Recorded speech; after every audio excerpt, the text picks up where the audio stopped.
La partita qui al Casamore è finita con la vittoria del Pumas Viareggio per 6-0, una vittoria netta nel punteggio, netta anche secondo me nel gioco, un giocatore Cortesi, autore fra l'altro dell'ultima segnatura.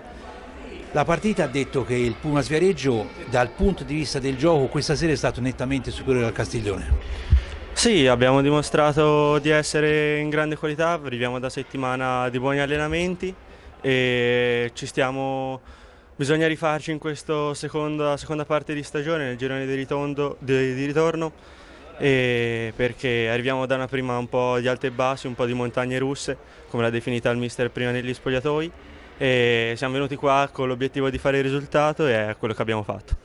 Avete espresso anche un bel gioco, avete bissato il successo dell'andata e ora ci prepariamo per i prossimi impegni che naturalmente, come hai detto giustamente te, sono molto importanti per evitare le montagne russe, come ha detto mister Mirko Bertolucci, e per fare una seconda parte di campionato un po' più tranquilla. Sì, un 6-0 che ci dà molta fiducia, un risultato che è bello solido e aspettiamo il Camaiore in casa.